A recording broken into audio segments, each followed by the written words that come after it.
వీక్షకులందరికీ నమస్కారం. ఏప్రిల్ మాసంలో గ్రహస్థితి ఏ విధంగా ఉన్నది? ఆ గ్రహస్థితి మీ రాశి వారికి ఏ విధమైనటువంటి ఫలితాలను ఇవ్వబోతూ ఉన్నది అనేటువంటి విషయాన్ని ఈ వీడియో ద్వారా క్లుప్తంగా తెలుసుకునేటువంటి ప్రయత్నం చేద్దాం. ముఖ్యంగా ఏప్రిల్ మాసంలో ఏ విధమైనటువంటి గ్రహస్థితి ఉండబోతూ ఉన్నది అంటే, ఈ మాసంలో గురుడు మిథున రాశి యందు సంచారం చేస్తారు, కేతువు సింహరాశి యందు సంచారం చేస్తారు, అలాగే కుంభరాశి యందు రాహు యొక్క సంచారం ఉంటుంది. అయితే ఈ ఏప్రిల్ ప్రారంభంలోనే 3వ తారీఖున కుజుడు కుంభరాశిని వదిలిపెట్టి మీనరాశిలోకి ఆయన యొక్క ప్రవేశం జరుగుతుంది. అలాగే ఈ మాసంలోనే బుధుడు 11వ తారీఖు నాడు ఆయన కుంభరాశిని వదిలిపెట్టి మీనరాశిలోకి ప్రవేశం చేస్తారు. అంటే కుజుడితో పాటుగా బుధుడు, అక్కడే శనేశ్వరుడు, రవి యొక్క సంచారం కూడా జరుగుతూ ఉన్నది. అంటే దాదాపుగా ఏప్రిల్ 15వ తారీఖు వరకు మరలా ఒక పంచగ్రహ కూటమి ఏర్పడుతుంది. చంద్రుడితోటి కలుపుకొని రవి, శని, అలాగే కుజుడు, బుధుడు, చంద్రుడు, ఈ 5 గ్రహాలతోటి మీనరాశి యందు పంచగ్రహ కూటమి ఏర్పడుతుంది. అలాగే 15వ తారీఖు ఏప్రిల్ నెలలో రవి మారిపోయి మేష సంక్రమణం చేస్తారు. మేషరాశిలోకి రవి వెళ్ళిపోతారు. అలాగే ఈ మాసం చివరిలో 20వ తారీఖున శుక్రుని యొక్క స్థితి మేషరాశి నుండి మారి వృషభ రాశిలోకి వెళుతూ ఉంటుంది. అంటే ఇక్కడ గమనించవలసినటువంటి విషయం ఏమిటి అంటే, ఈ మాసంలో ప్రధానంగా యుతి రవి, శనేశ్చర, కుజ గ్రహాల తాలూకు యుతి అనేటువంటిది కనబడుతూ ఉన్నది.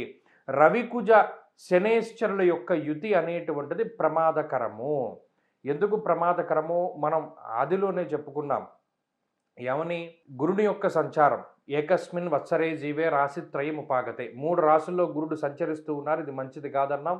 యుద్ధ వాతావరణము, యుద్ధ భీతి మొదలైనటువంటివి, పెట్రోల్కి సంబంధించిన ఇబ్బందులు, గ్యాస్కి సంబంధించినటువంటి ఇబ్బందులు ఇవన్నీ ఎదుర్కొంటూ ఉన్నారు. ఇప్పుడు ఈ శనేశ్వరుడు, కుజుడు, అలాగే రవిగ్రహాల యొక్క కలయిక వల్ల ఉష్ణ సంబంధమైనటువంటి సమస్యలు, కని విని ఎరుగని రీతిలో హీట్ వేవ్ అనేటువంటిది రావడానికి ఈ మాసంలో విపరీతంగా అవకాశం ఉంటుంది. రవికుజ శనేశ్వరుల యొక్క కలయిక విస్ఫోటనంగా చెప్తారు. అంటే అగ్నిపర్వతాలు బద్దలవ్వడానికి, రోళ్ళు రోకళ్ళు పగిలిపోయేటంత ఎండవేడిమి ఉండడానికి, అంత గరిష్టమైనటువంటి ఉష్ణోగ్రతలు రావడానికి ఎక్కువ అవకాశం ఉంటుంది.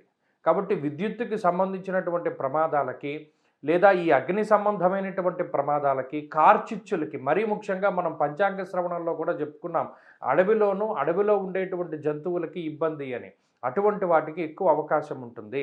కాబట్టి ఈ ఏప్రిల్ మాసంలో కొంచెం మనం ఈ విషయాల మీద దృష్టిని పెట్టుకుని అప్పుడు మన రాశి ఫలితాలని చూసుకోవాలి. మీనరాశి వారికి ఏప్రిల్ మాసము మధ్యస్థమైనటువంటి మాసంగానే చెప్పవచ్చును. ఎందుకంటే ఎక్కువ గ్రహాలన్నీ కూడా జన్మరాశి స్థితిలో ఉన్నారు. అంటే జన్మరాశిలోనే ఉన్నటువంటి స్థితిగతులు కనబడుతూ ఉన్నాయి.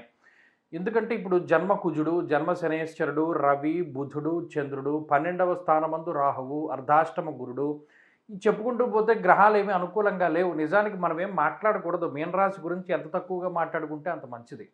ఎందుకంటే గత మాసంలోనూ అంతే ఇబ్బందులు పడ్డారు. ముఖ్యంగా మార్చి నెలలో 12వ స్థానంలో ఏర్పడ్డటువంటి ఈ పంచగ్రహ కూటమి మీనరాశి వారికి చాలా ఇబ్బందులను కలగజేసింది. ఏ విధంగా? ఖర్చు విషయంలో, ప్రయాణాల విషయంలో, ఆర్థిక నష్టం విషయంలో, అలాగే ముఖ్యంగా మీకుండేటువంటి మంచి పేరును కూడా ఈ గ్రహస్థితి తీసేస్తుంది.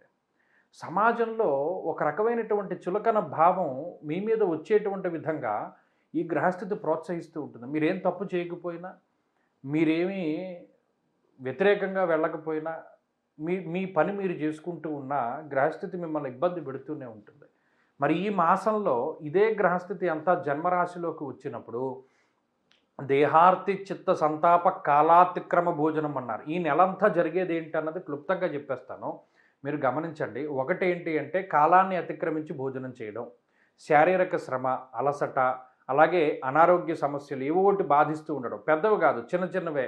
డెఫిషియన్సీ అంటే విటమిన్ డి డెఫిషియన్సీ కానీ, లేదా వడదెబ్బ తగులుతూ ఉండడం కానీ, ఇలా రెండిట్లో ఏదైనా సూర్య సంబంధమైనటువంటి ఇబ్బందులు, అలాగే స్కిన్ ప్రాబ్లమ్స్ ఇబ్బంది పడుతూ ఉండడం, ఇరిటేషన్స్ రావడం, అలాగే కోపం పెరిగిపోతూ ఉండడం, శ్రమకి తగినటువంటి ప్రతిఫలం లేకుండా ఉండడం, లేదా మానసిక అశాంతి ఉండడం, లేదా ఉద్యోగపరంగా వ్యాపారపరంగా ఏదో ఒక ఇబ్బంది రావడం. అంటే వినడం చాలా నెగిటివిటీ ఎక్కువగా ఉంటుంది. ఎందుకింత నెగటివిటీ? ఈ గ్రహస్థితి అంతా జన్మరాశి ఎందే ఉన్నది. ద్వాదశాష్టమ జన్మస్థ శన్యర్ కంగారక గురువు. అసలు ఈ గ్రహాలు జన్మరాశి యందు ఉండకూడదు. ఏదో ఒకటి ఉంటేనే భయంకరం. అలాంటిది 5 ఉన్నాయంటే మీరు గమనించాలి. మరి ఏం చేయాలంటే మా జీవితం ఇలా అయిపోయింది.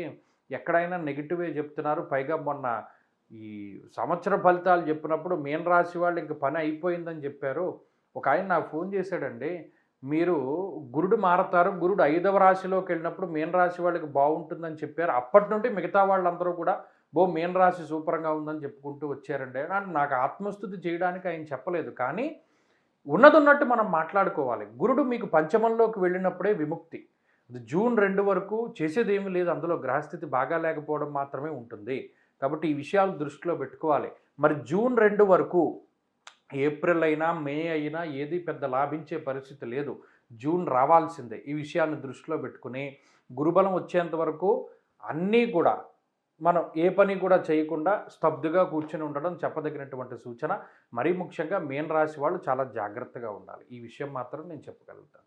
అలాగే ఈ మాసంలో ఈ గ్రహస్థితి బారి నుండి బయటపడడానికి ఎక్కువగా ఆంజనేయ ఆరాధనే చేస్తూ ఉండండి. వీలున్నంత వరకు సుందరకాండ పారాయణ చేస్తూ ఉండండి. హనుమాన్ చాలీసా చదువుకుంటూ ఉండండి. ఆంజనేయ స్వామి సింధూరాన్ని ధారణ చేయండి. ప్రతి శనివారం శివాలయానికి వెళ్ళి దీపం పెట్టండి. మంచి ఫలితాలు సంప్రాప్తం.